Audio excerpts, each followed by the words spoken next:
Hey everybody, welcome back to our second installment of Burg's Brightest, our second video installment, I should say.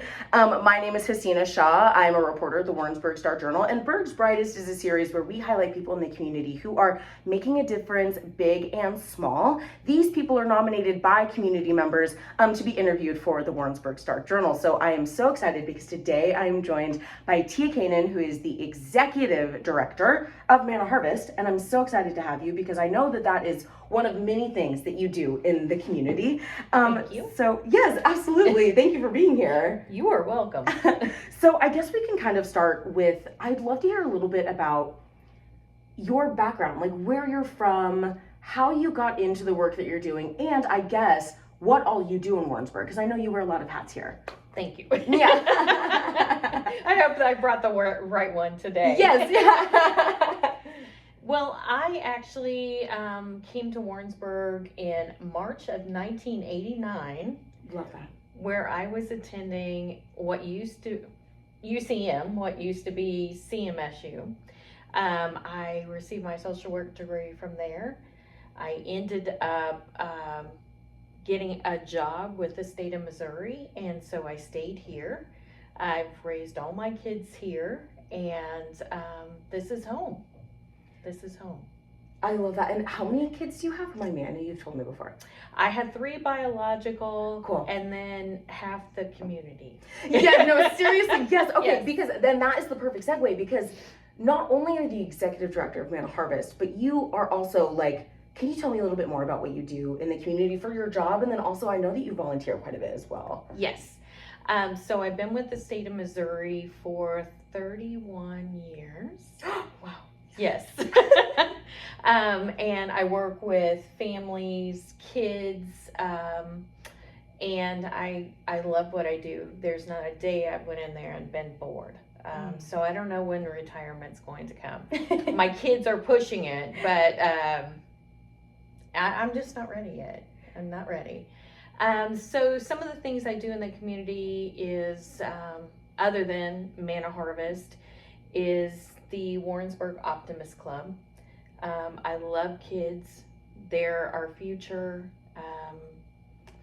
We need to be their mentors and show them what it is to give back.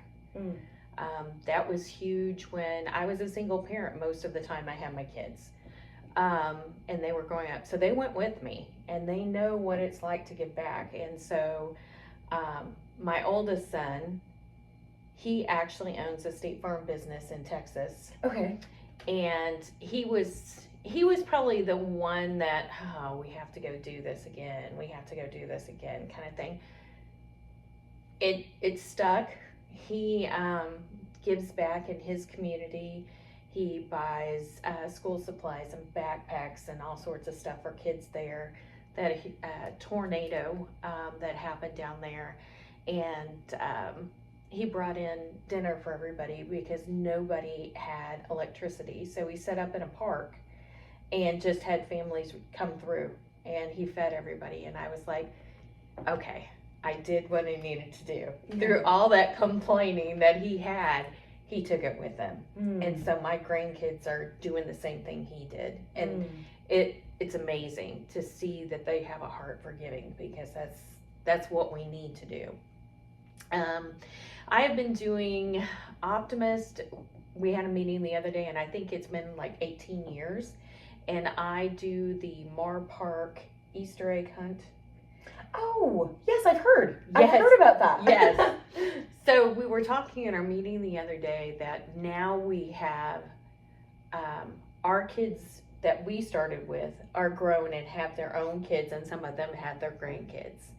And so they talk about how wonderful it is. And that just, I don't know, it's just something about seeing all those kids and families together and having such a great time. So that's probably one of my favorite things I do with the Optimist Club, is just, and I take pictures, and I love it. I love it. I also am involved with Johnson County Christmas Cheer. I had been involved in, giving back with kids.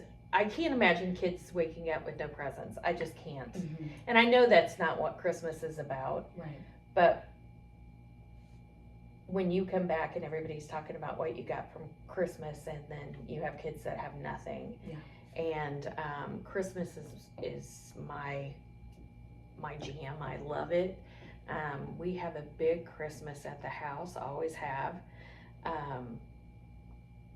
And so when Sarah Smith decided she was going to take over for the angel tree, I was like, I have to help with that, because it came up all of a sudden that we weren't going to have it that year. And I was like, oh no. And then Sarah stepped up, and we all got together and served almost 800 kids this last year. Oh my God. Yeah, Yeah. it's tremendous, the amount of need that is here. Yeah. So we start that. We'll start meeting in the summer, and get that underway. And like I said, I think we were at 760 kids last year, and we still had some on the waiting list that it got to the end of the time and we just couldn't handle, and I can't hardly handle that. But it's just something that matters to me. I love to see the kids smile, and as a parent, I was a single parent for years, and it's a struggle. It is a struggle just to make sure that you're providing what you absolutely have to provide, let alone birthday presents, Christmas presents, those kind of things. So I know where a lot of those folks are coming from, and I'm in a situation now where I can help give back, and I want to do that. Absolutely. And I'm curious, like, has giving back always been important to you? Because I know, like, as long as you've had your children for, it's definitely been something. But, like, even before them, like, where did you kind of get this giving spirit, do you think? Well, growing up, my parents weren't married when I was first born. And back then, that was a no-no. And I ended up being raised by my grandparents, and my mom was still at home. There were, oh my gosh, like 5 of us that lived in a 2-bedroom house with my grandparents. Yeah. But you know what? And my grandpa, he was working for, I think it was $80 a week. And we still had Sunday dinners where, unless you were bleeding out somewhere, you didn't, you made it to Sunday dinners. Right. And my grandmother provided all of that. And it was just, I love it. And it's something I did when I was working with people in recovery, because I think having that family and it doesn't have to be blood. Right. Because I'll tell you what, I have a huge family, and a lot of them were just chosen, but that getting together and having somebody care about your day, I think that's really important. And so, yeah, giving back has always been a big thing. But my kids will say, Mom, probably less giving and you would have already been retired. and I get it, but there's not anything that I'm going to be able to take with me. So I want to leave that legacy of giving is important. Showing the people that are coming up behind you that it's needed is something that's important to me. I'm not going to leave a legacy of a lot of money, but I want to leave a legacy of a lot of memories of things that I've done with people, things that maybe I've said or they've said to me that's made a difference. I want that. Totally. And I'm curious, because I think you have such every time you and I have chatted, or, I've heard about you in the community, it's always just, you have such a positive outlook, and you lead with such a giving heart. And I'm curious, like, what keeps you going? Like, how do you stay so positive and so giving, especially in a world that can get you down? To be honest with you, I really limit how much I don't watch the news. Yeah. If I'm going to hear about something, it'll be on the radio, or if I pull something up to Google on the internet. I can't spend a lot of time there. I just can't. I'm engaged to a wonderful man that can read my heart, and he knows when it's time for me to take a drive or, go see a movie, turn off the phones just to regenerate and get things going, because I hate to see people hurt. Yeah. And, some of the things that are coming out in the media now, I can't believe our country is letting go on. Right. So for me, I really have to limit that, and I have to think about what I actually not necessarily have control over, but what I can contribute to. And that is definitely my attitude and how I reach out to people. Most people greet me with a hug. Yeah. Because they know I'm a hugger. I don't know what it is. So, getting through Walmart or something like that can take hours. But I love it. And I love that I have people in the community that call me mom and Nana, their kids. And I've made a difference in their life.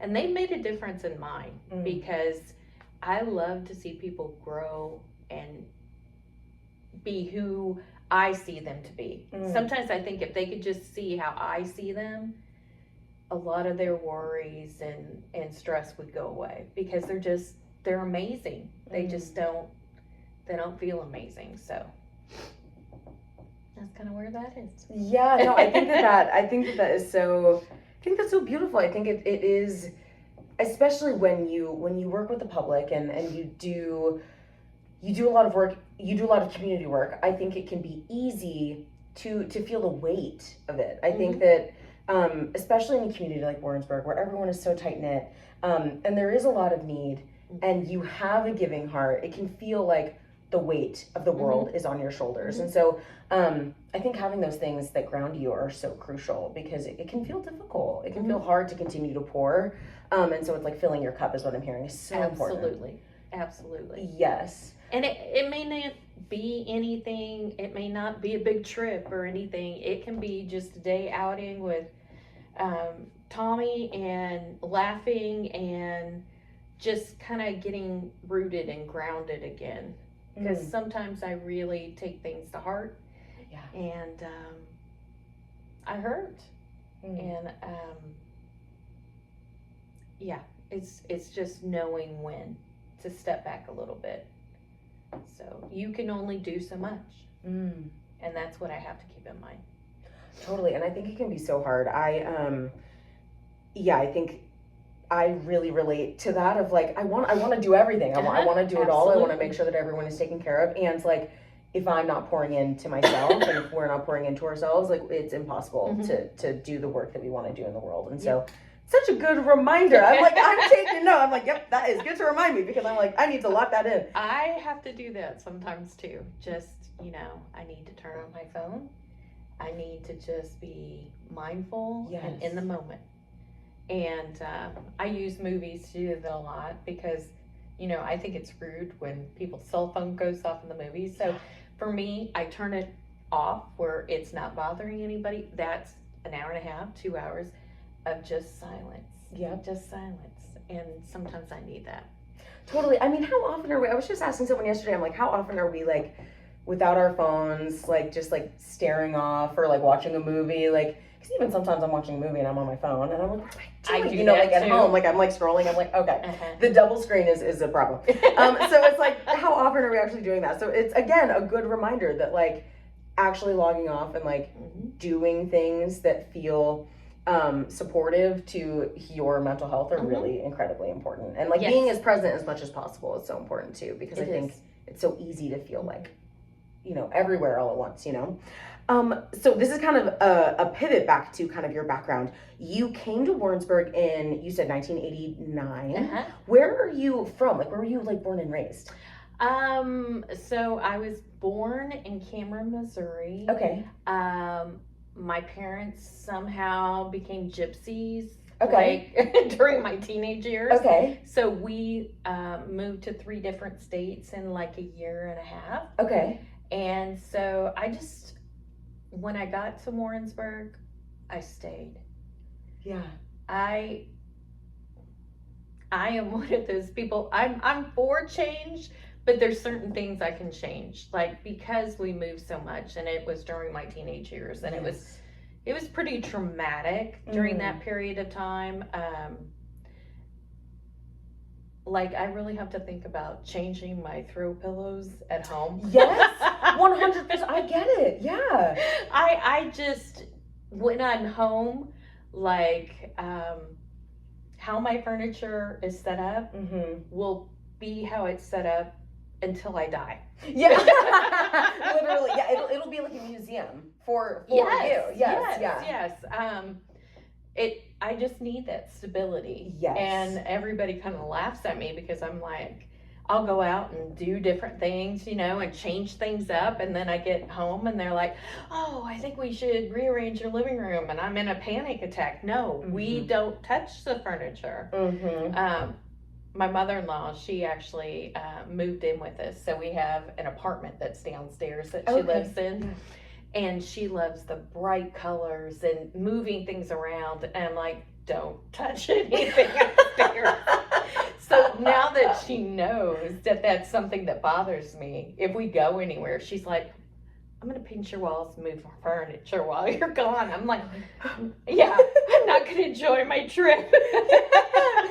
Seriously. No, and I think that is so interesting that, like, out in the world, you are such a mover and a shaker, and things change, and, like, you go with the flow, and you kind of have to in your line of work, like community work, your work with the state. And so it really makes sense when you have a space that you can control. It's like, nope, this is how it's going to be. This is it. 100%.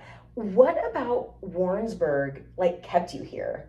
Because I think that, like, something I hear a lot is that people came here for college, or they came here for white men, or for whatever reason, and then they stayed. Like, what was it for you that you were like, yep, this is it?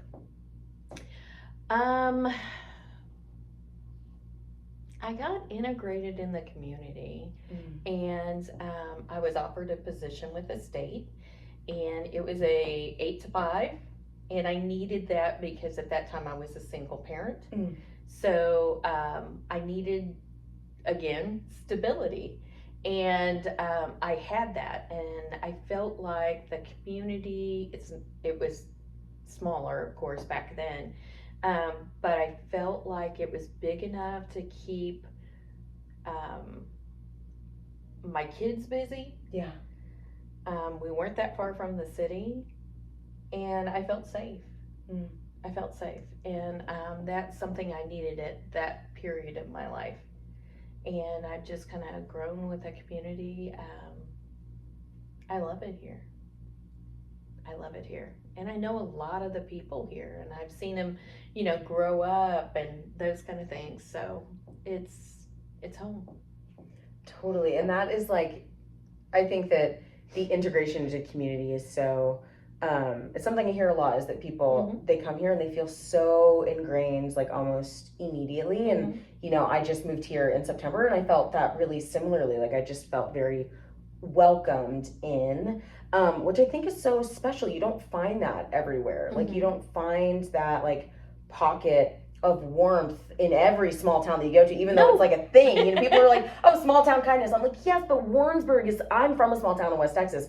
And let me tell you, we were not that kind to people. You know what I'm saying? Like, we were not as kind. It's a different kind of kindness here. And so I always love hearing how people, like, came and stayed, because it's always very similar in that, like, they felt like this was home immediately. Can you talk to me a little bit about when you got involved in Manna Harvest, and, like, what your scope of work looks like in that environment? We've talked about it before, but just as, like, a refresher. Okay. Probably, I've worked with Pastor Moody for probably the whole time that I've been here, over 20 years. I've worked with him. I am very much ingrained to help people in recovery. My fiance is starting his 6th year in recovery. Wow. He's got a fantastic story, and motivates me to know that, people change. Yeah. And He's a giver in the community. A lot of people seek him out, which I think is wonderful. So that's kind of where the bond started with Pastor Moody. And then, I had a free second, so I thought I'd just join the board. Yeah, in your busy day, you're like, oh, this is a free 2.5 minutes. And then the executive director situation came up. Pastor Moody, he wants to retire at some point in time. And he does so much for our community and has so many links to different people and is able to bring things to Warrensburg that we wouldn't be able to get otherwise. And so while he is like doing his life plan of where it's going to go, I stepped up and said that I would help take on some of those responsibilities, because we would not be in very good shape in our community if we did not have Manna Harvest. Manna Harvest helped feed a lot of the women and men that were going through the recovery program that I was involved in. We wouldn't have been able to do that without their help. So they do their feeding program the 5 nights a week, which is amazing. And not only the feeding program, they also do Harvest of Hope, and that comes in the 3rd and 5th Saturdays of the month. And there are a lot of families that rely on that. Right. And I have to say, we have amazing volunteers, close to 0 out, and they're still out giving because they know that families rely on that. And we have a lot of the families that come through that may not be able to get food stamps because they're right over the line, but they still need that food to help them get through. And I think that's amazing. I didn't want to see any of that go away. Right. We also have the warehouse, which you get to take a look at. That's just like, woo! Which was, and you were right when you said, like, you need to come look at the warehouse, because it blew me away how much stuff that companies are just like, without it would have been in a landfill. Exactly. Yes. And that all gets like put back into the community, I think is amazing. Yes. And it's huge because we support so many community organizations in our surrounding area. Plus, I mean, some people will drive up from Branson or St. Louis or whatever it is in order to bring product to the folks in their community. Because, some people, it's a stretch to be able to buy cleaning supplies and detergent and hygiene items, and those are things that are offered at the warehouse. Right. So that is a big part of everything too. I mean, I use the warehouse to help with the back to school. Yes. I do a lot of that with Sarah from First Baptist. I work with her to get together. We do at least 100 bags. I make up baskets and different things. I do at least 100 there, and then we did another 100 for chamber this year for new teachers coming in. Yes. So that has become something that I've done for years, and so I'm able to do that by using things from the warehouse and the nonprofit that I have. So when Pastor Moody was talking about, it's time to start thinking about long term, I could not even fathom having our feeding program, the groceries that come in for weekends, the warehouse going away. Right. I mean, it's just not something that can be allowed. Right. So, not that I had a tremendous amount of time, but I was like, it's something we have to keep. Yes. And there's a lot to learn in my position, and I still work full time. So it's been kind of a slow go, but Yes. we're getting there. We have taken on, we completed a merger here January 1st is when we started with HOA, Heart of America in Sedalia. Okay. So we took on their warehouse as well. Okay. And that has opened up a lot of different opportunities. So we are, we're really taking advantage of having another place that people in their community can come to. They have, I'm thinking around 30 agencies that come to them. We have like 45 that come to us. So if you really stop and think about 70 different agencies coming to both warehouses to get product to take out to whatever community they are in, think of all those people you're helping. Right. It is amazing. Yeah. And I love it. I love it because we're doing our part here to keep both warehouses open, to make sure that the agencies can come and get what they need and take back to their community. And the web that creates, Yeah. it's massive. And sometimes they'll write us notes or letters of how they use different things. Sue, who runs our warehouse in Sedalia, she had a teachers group that came in. So not only were they able to get items for their classrooms, they came in and helped organize different things in the warehouse. So without all our volunteers, without our board, we would not be able to run something this massive.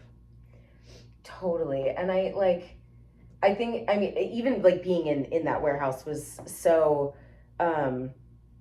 crazy because you did see the web of it all, Yes. that like without, so then you have the warehouse, but without the volunteers and without, the nonprofit signing up to partake in it, like it all really does link. It's all connected, the work that you do at Manna Harvest. And you've spoken to this, but I'm curious if you have like more to say on this. Like, how does it feel to know that you are making a difference on this scale with the work that you do, not just in this community, but all over Missouri, like you're saying?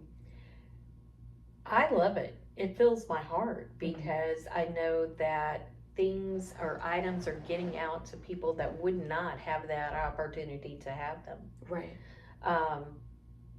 And we get amazing things in. I was laughing when we did our Christmas cheer because we would wrap the gifts. Well, on the table that we were working from that has everything, the volunteers we had were talking up our ribbon cutting machine. And I was like, wow, that looks familiar. And it came from the warehouse. Right. Yeah. But they were like, this is a nifty little thing. And just different things where you're like, yeah, this is good. And then the parents coming in and getting the gifts for the kids or the food or whatever there was. It's like, if we were to all work together and give back our time, because that's the most important thing. That's the thing we cannot buy. If we could give back time to our community, how much better would it be for everybody? It'd be amazing. And so one of my grandsons, he just turned 17. And I can tell you, I have taken him so many times to help because I think it's important, especially with the kids today, to give back. And my kids in Texas, my granddaughter and grandson, they are 3 and 5. She just turned 6. So they go to their church and they help load hygiene bags and different bags for Christmas and that kind of stuff. And I'm like, that's it. That's what we need to be teaching our kids, is how to give back It's easy to take. It's so easy to take. But I guess one of my pet peeves is the sense of entitlement. I do not like that. Yeah. I see it in a lot of the work that I do. That's a no-go for me. Yeah. Because we need to work for what we get. Mm-hmm. We need to teach people to give back. You know what? If you had a world that all they did was take, well, you kind of see it now. Yeah. It's kind of a mess. Totally. So we need to really look as a community, as a country, of what can we give? Because we all have talents. And it may be, you may be the best Christmas present wrapper ever. That's your talent. Use it, you know? And I just think that some people think they don't have anything to give.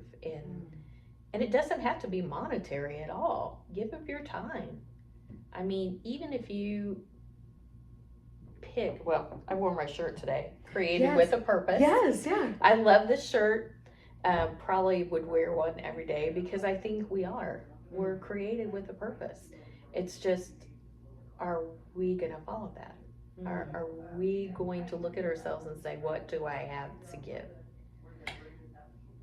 And I can't say I'm great at anything, but I'm willing to try. I'm willing to try to help where I can. Yes, and I think that it's so, like you're saying, it is really easy to be in that comparison mode of like, this person can give so much because they're so talented, or like I could never do something like that. But it is finding what is my purpose, what is my unique offering, and how can I work that into the community that I'm in? Because it really does. I think it's easy to look at the news and be like, we need to change the world. And it starts with your neighbor. It starts with who are you changing in your household? Who are you changing in your neighborhood? Who are you changing in your community? And not changing, but like what circumstances are you changing for people? And so I think that I just see so much of that in what you do in the community. So I think that that's really wonderful. Given the scope of work that you do, and given, you know, everything that you do in the community, what, like, you know, and, you know, you've talked about legacy a little bit, but, you know, when your time on this earth is gone, like, what do you hope that people remember the most about you? That I cared. I want them to know that.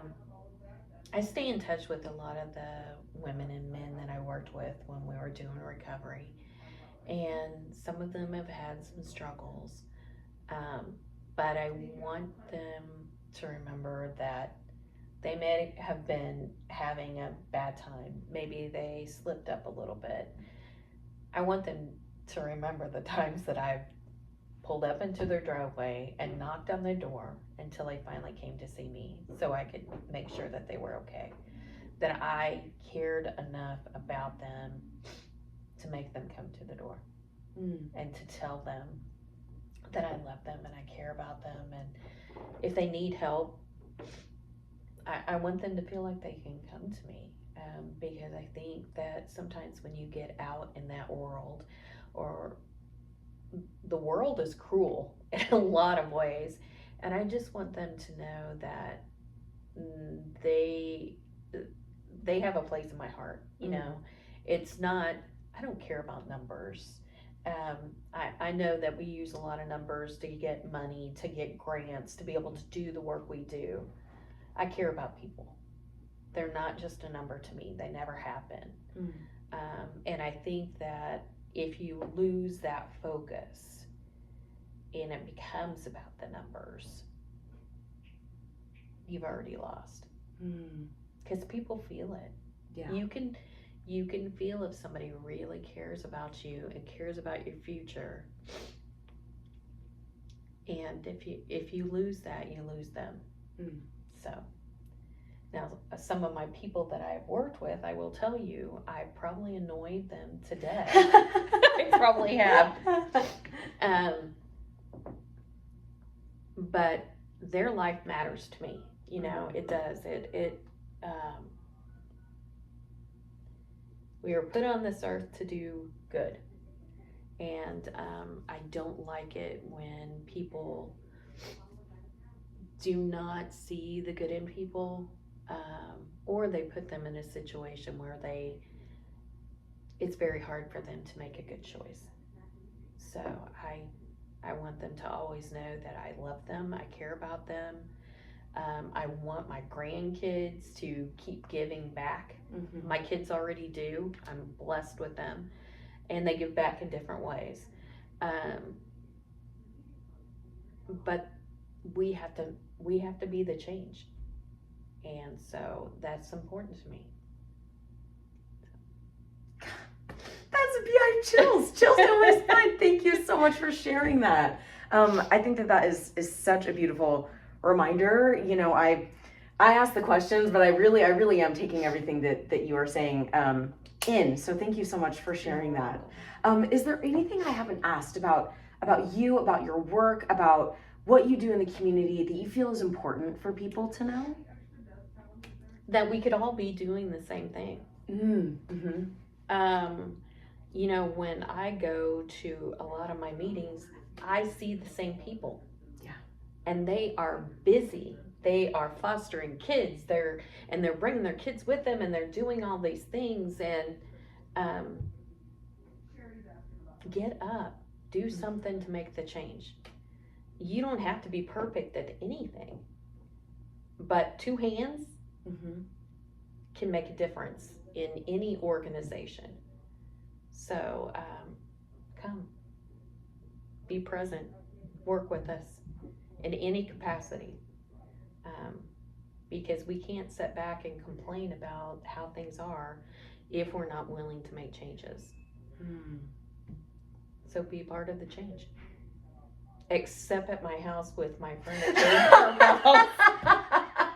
That's the only thing. Yeah. That's the one thing, y'all. I'm not going to change it, and don't paint my walls. Don't go to Miss Tia's house and do that. Thank you so much for your You're time. welcome. It was such a pleasure to chat with you. Tears. No, please, are you serious? Like, it was going to be you or me. So, you know, better you than me, because then I would have to continue to talk. And so this is wonderful. Thank you so much. Y'all can find this story online at warrensburgstarjournal.com. You'll be able to read everything there. Thank you again for your time. This was so wonderful. Yes, thank you so much. Wow.